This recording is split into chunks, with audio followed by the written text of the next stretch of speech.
What's up, y'all? It's Priscilla Block. Y'all be sure to check out Real Country Jukebox. Welcome back, everybody. It's been a short time span between the last one because this is the second one we've gotten to do this week, which is exciting.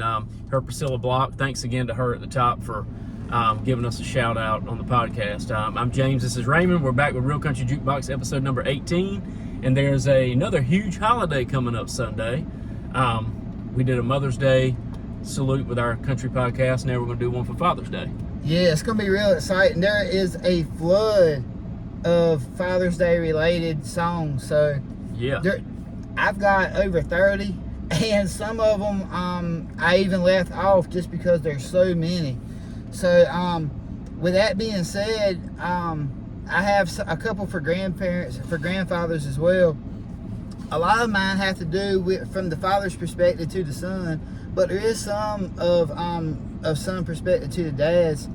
You know, there was a time when in my mid to late 20s, I had done so much, I was thinking like, I've been so many places, had such a fun time, I can't think of nothing else that I could do that would be like this awesome. And I would take away all of that just for one extra day with my son. So I'm really looking forward to this podcast. And I know some of our songs are going to probably mix up. And what I'm going to do is, they're not in order from my favorites. I just listed some. And if James mentions one, if it's on my list, I'm going to go ahead and cross it off. I'm not going to mention it again. We'll just talk about it while you mention it and vice versa.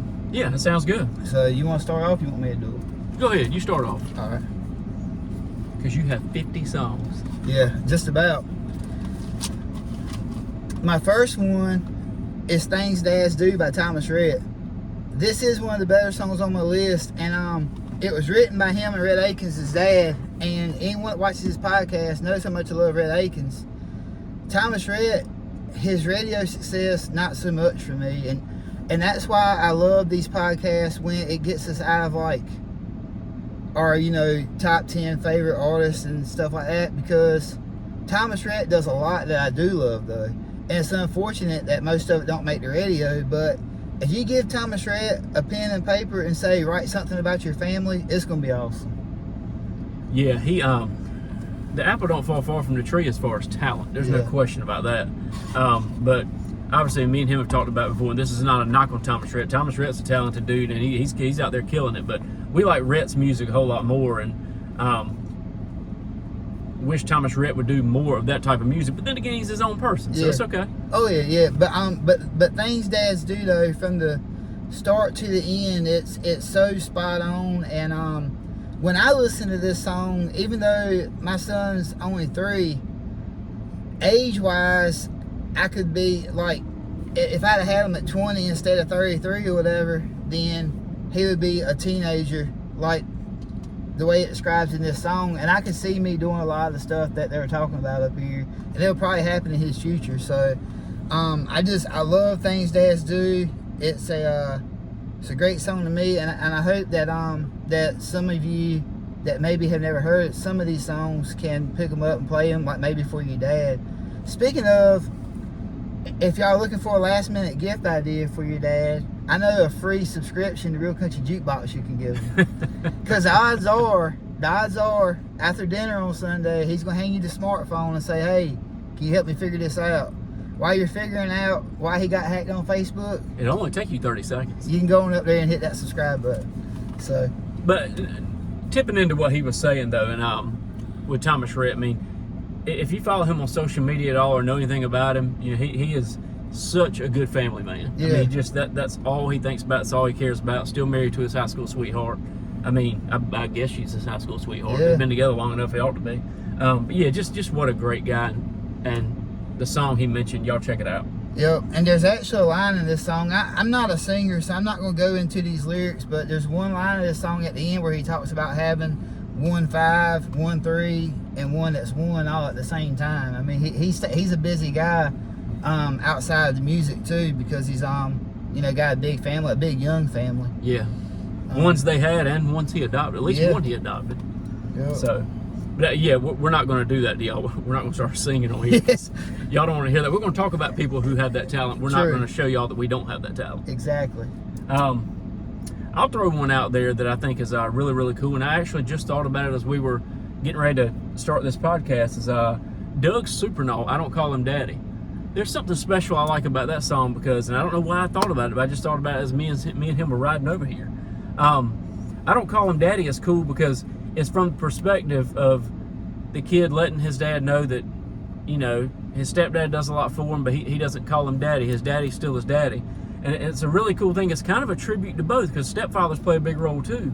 And talking about, you know, he takes care of things, he does this, he does that. So he's kind of, you know, raising his stepdad on a pedestal, but he's letting his dad know he loves his dad too. So, and you can do that. That's okay to do that. So that's a really cool song as far as looking at both sides of it. The thing that's so funny is when I picked you up, I went ahead and took that off of there and put on that Priscilla Block video so you wouldn't see that title.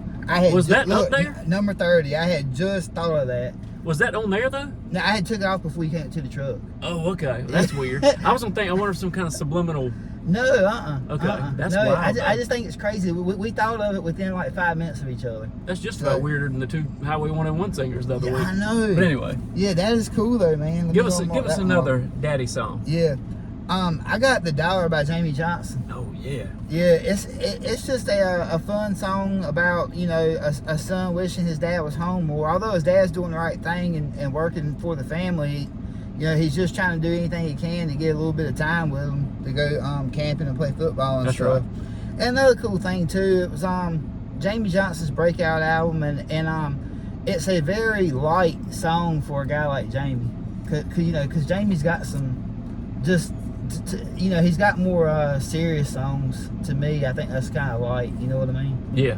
So Another one that I think doesn't get talked about enough, and probably years ago it would have, is Paul Overstreet, "Seeing My Father in Me." oh yeah. If y'all have never heard that, that'll, and I'll be the first one to tell you right here on the air, that'll bring a tear to you. I promise you. Yeah.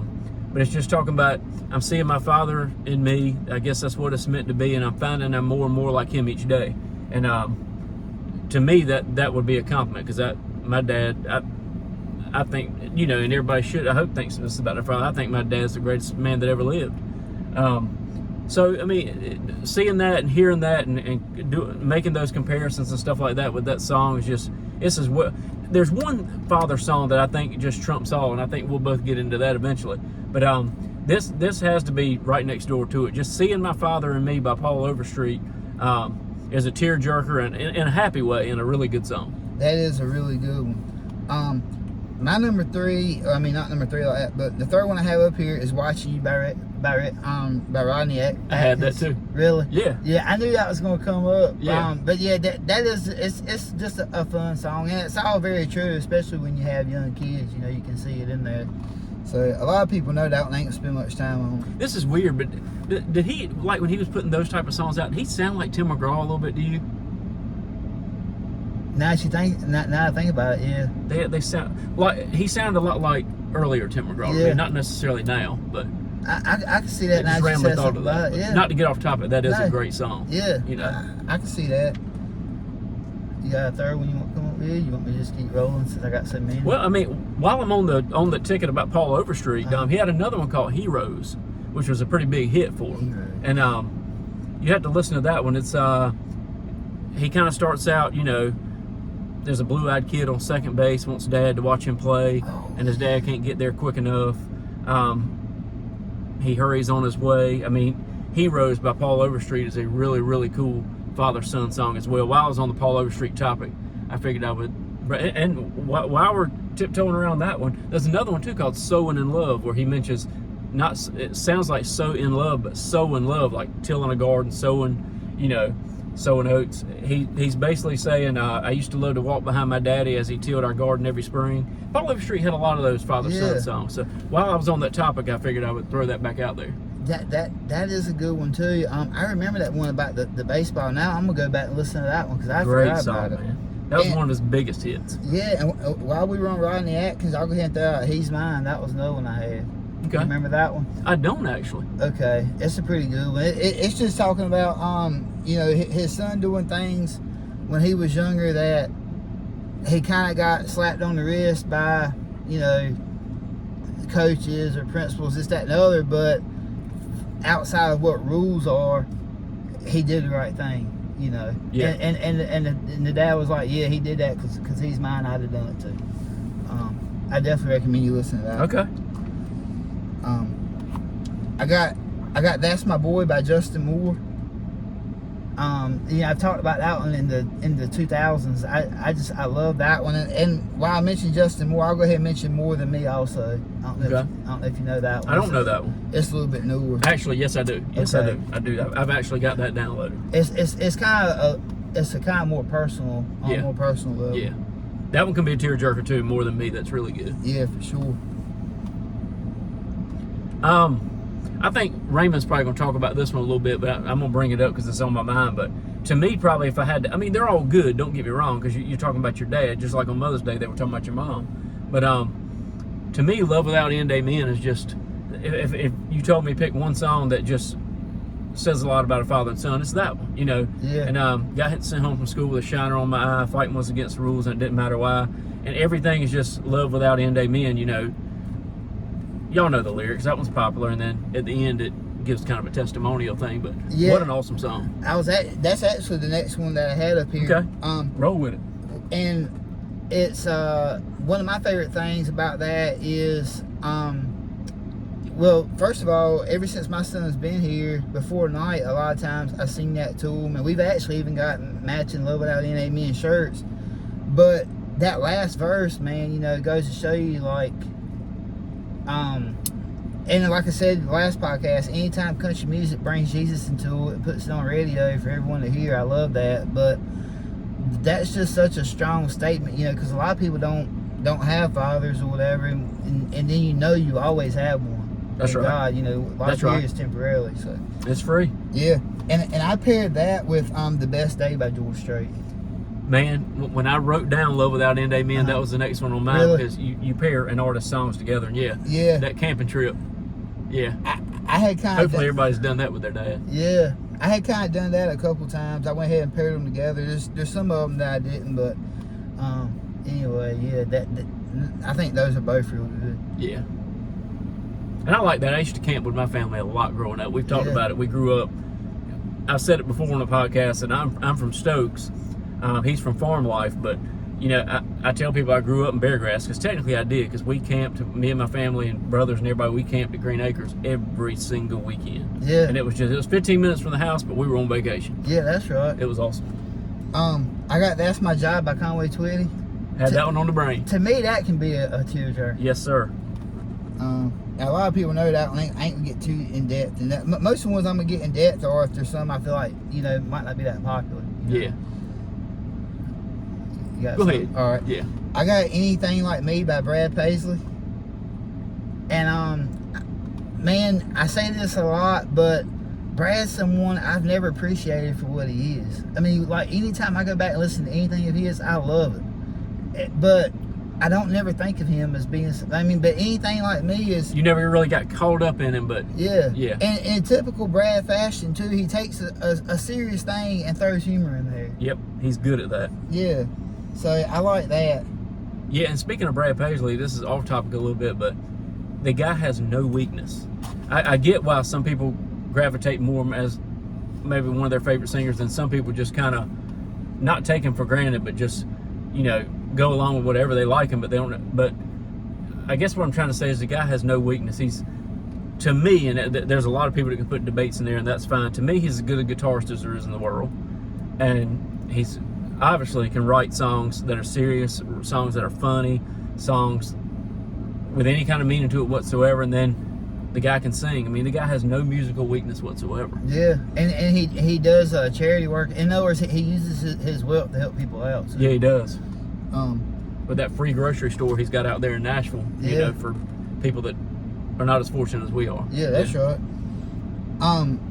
I got Fathers and Sons by High Valley. I don't know a thing about High Valley. I've never heard of him. I ran across that song by mistake a couple years ago. As soon as I heard it, I downloaded it. And it's weird, as much as I do like that song, that I haven't checked nothing else out by them. But it's two guys, and that's all I know. But the song's great though. Okay, how old is that song? I don't even know. Okay, wow. I don't. You stumbled across it like one of the artists you were listening to, it kind of No, one of your actually, channels? how how I came about it was I was a Pandora guy, and my wife signed up for Amazon Music. We started getting that, and I was going to start making a playlist, and she grabbed it, and that was kind of one she threw up there right to start with. Okay. So I mean, I'm assuming she had already heard it, but that was like song number one, and I was like, man, that's really good. So It's cool when you discover people like that accidentally. yeah. Yeah. I got There Goes My Life by Kenny Chesney. I think that's a good song. And actually in concert when we saw him, he had a hard time finishing that song from Emotions, which is weird. I don't think he has any children, but maybe there's something that sparked that. Could have been people in the crowd, you know, because a lot of people, especially men with daughters or whatever, which is what that song's about, you know, it could be that he caught the eyes of somebody in the crowd that was emotional about it, you know. So I'll tell you another one that I've got to throw out there, especially after we just hung out with him, is Family Man yeah, by Craig Campbell.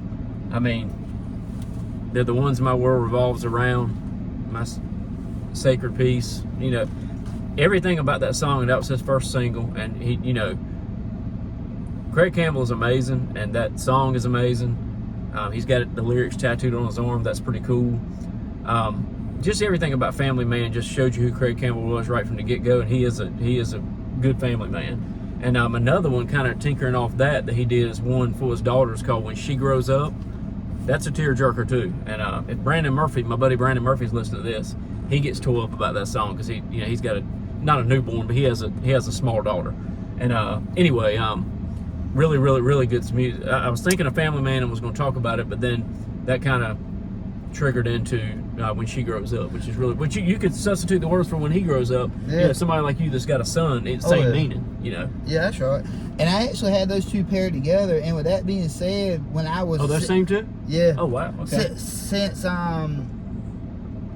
when I was in like Family Man listening to that, I actually went ahead and listened to that whole album, that whole first album. So And man, good. that first one from start to finish is awesome. Yeah. I think When She Grows Up came out a couple years later, according to the way they That's put it about up on right, my yeah. feed anyway. Yeah. Number 13, I mentioned it just a couple days ago. I got Those Boots by Lainey Wilson. You know, it's another one where I think I said her and Trent Thomason wrote it together, and it's just, you know, she's just talking about experiences with her dad and the kind of guy he was, you know, the kind of guy you like to be around is kind of the way that she worded it. So, And that was cool too when we talked about before how female vocalists kind of get on a roll.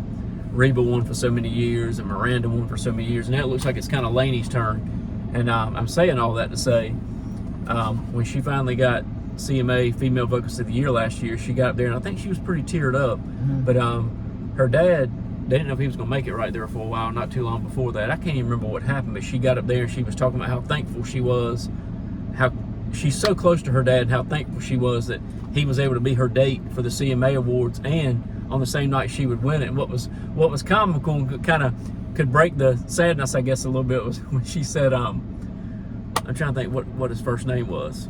What's the guy's name? Brian Wilson. Brian Wilson is the lead singer of the Beach Boys, and she got up there and she said, Brian Wilson, I'm not talking about the Beach Boy, I'm talking about the cowboy. Oh, and that that made is everything funny. kind of comical, and that was just a funny little moment and a cool moment that she could win that for the first time. With not only did she think she was going to lose her dad, and she didn't, but then he was able to be her date for that show. that is pretty good. Lucky dude. Yeah, you ain't lying. I had never I don't really watch award shows, so I'm glad to hear that story. Yeah. Yeah, I think the matter of fact, the last time I watched the award show was when George Strait got Entertainer of the Decade for the 2000s. That's a good place to stop. Yeah, it I don't mean, get no really, that's a better. good place to stop. It don't get no better.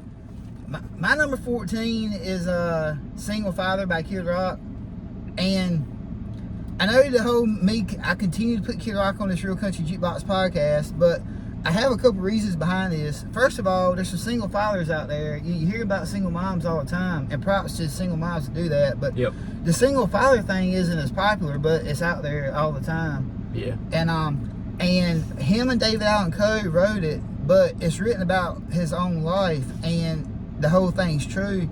And since I've been following Kid Rock since I was really young, since he first hit the scene, and whether whether it's the the outlandish videos, the cars, the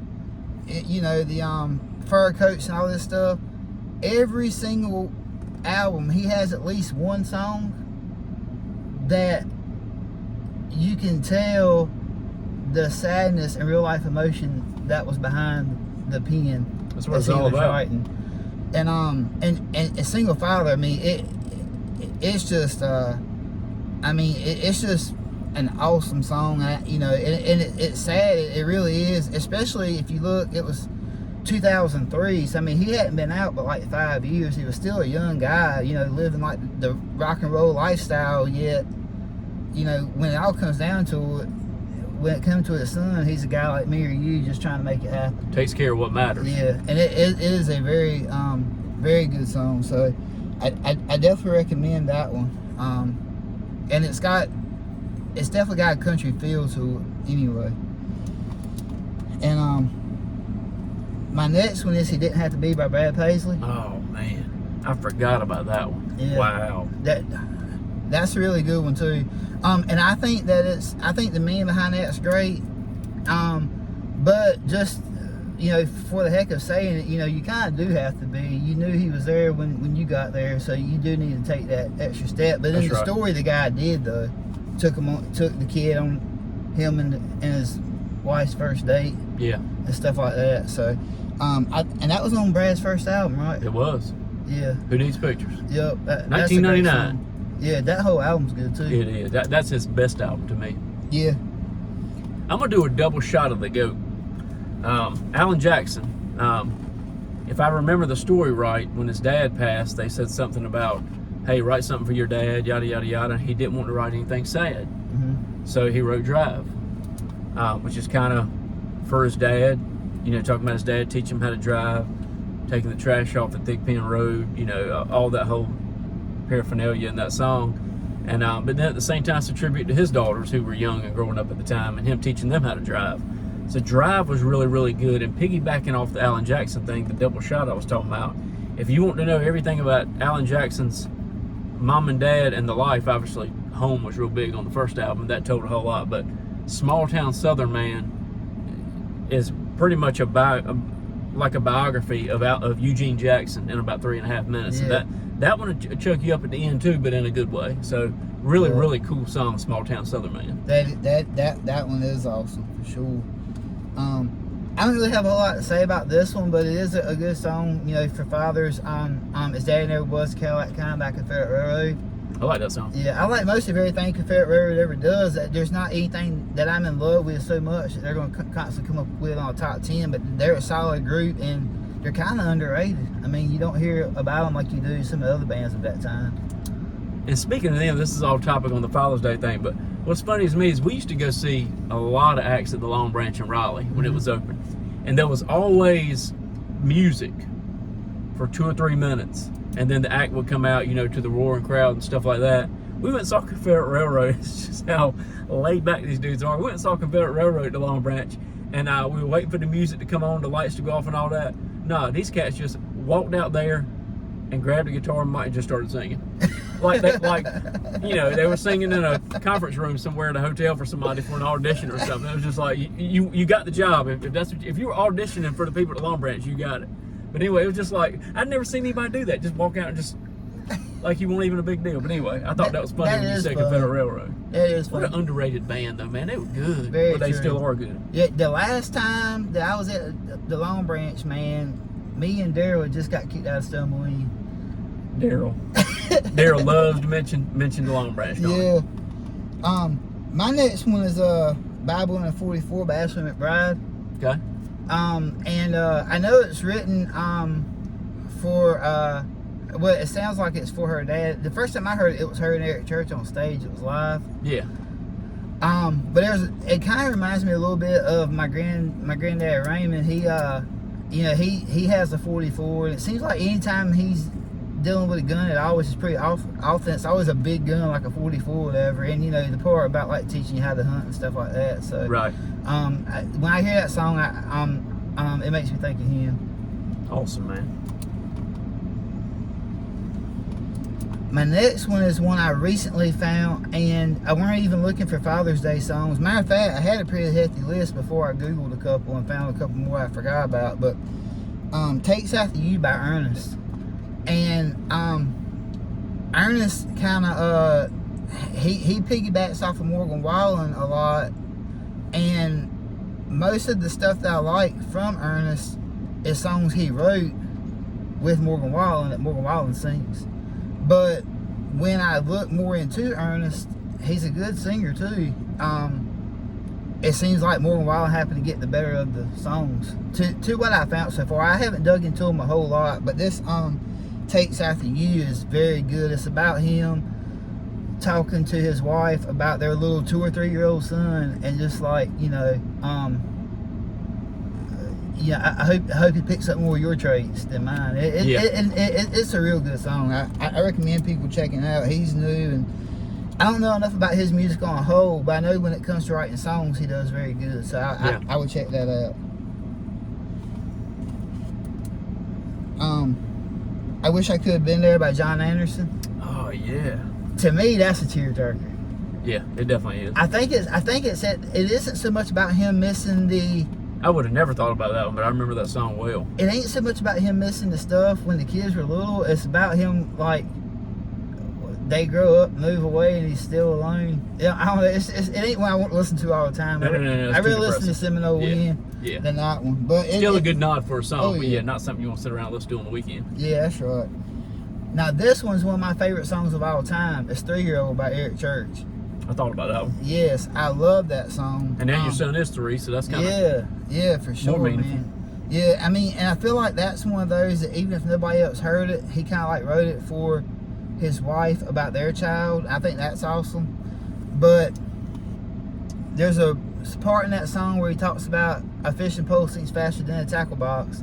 2 months ago, Liam threw the Spider-Man pole over in Trainers Creek. So if anybody in the next couple of weeks fishes that creek and catches that pole, even if the pole's trash, get my frog back. I've caught a lot of bass on that before, but right now it's down there. Get the frog. It's down there chilling at the bottom. So yeah, you'll see it again. That's a great song.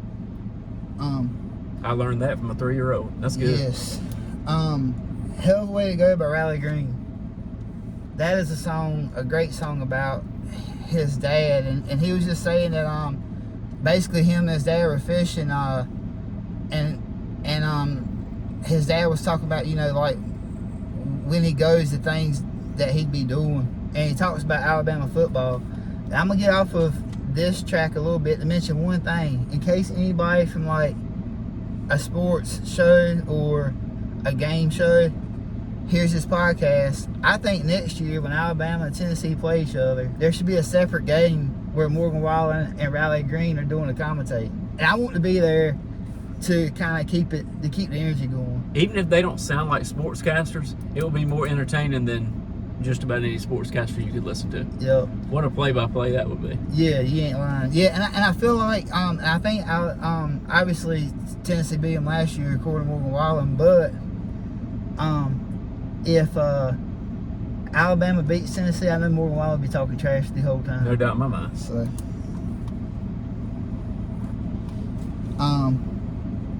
I've got Highway 20 Ride by Zach Brown Band. That's another one that kind of reminds me of I Don't Call Him Daddy. Yeah. You know, it's more of like he's having to balance life, seeing his kid basically just on the weekends and stuff. Yeah. I think that's a great song.